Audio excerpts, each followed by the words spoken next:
I'm wanting to leave my kids with the opportunity to do something they love to do. Nothing better than a good start. You get a good start, you're in. My mom was a teacher for 39 years. I was more worried about making grades, having a good time, and picking up girls. But as a teacher, more than the book, she was always pushing for the practical. I remember one time we were studying trains, and she took the whole class off the school campus to an Amtrak train and took them on a trip. She was always like, well, it's great to read about it, great to learn about it, but if you can get the practical experience to go do something, let's go do it. Now, the Just Keep Living Foundation, we were an after-school voluntary program in Title I schools. They set goals. A lot of them are exercise goals, whether it's, I want to be able to run a half marathon, I want to be able to make the soccer team next year. It gives self-significance, self-esteem. The all-star across the board is when we have the great teacher on the ground. When you get a teacher that believes in it, the kids feel it. The kids give it right back, the same amount and then some. And then both are inspiring the other. The stories you're going to see tonight are from all over the country about when students and teachers come together and do some very extraordinary things. Think It Up as a chance for every student, every teacher, every neighbor, our whole nation to come together and help each other excel in the classroom and in life.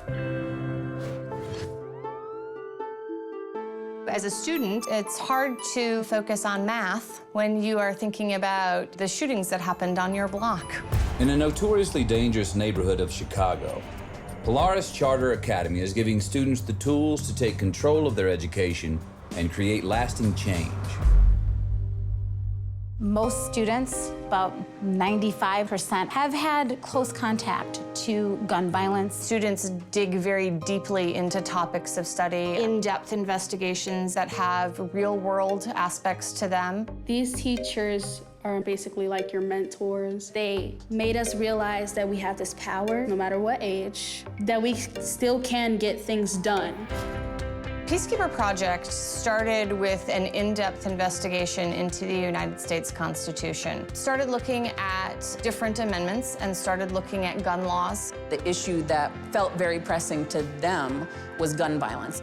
As young people who cannot vote, what do you guys want to do? And they decided we're going to have a day of peace in our city. In every neighborhood that we focused on, there was a citywide day of peace on what the year before had been the most violent day of the year.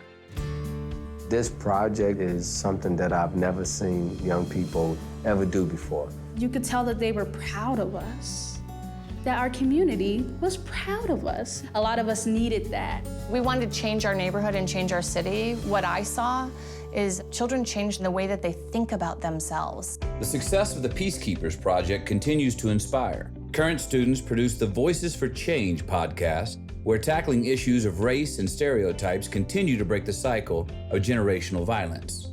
It started off with like a guiding question. How does one affect change? It doesn't matter how young you are. If you want to affect positive change, you have to be the one that takes up the leadership. We now have kids that really want to be editors. Ideas hit a roadblock when you don't have any of those resources in the building. And how do we get all of this so that children can continue to create products that will hopefully change our world?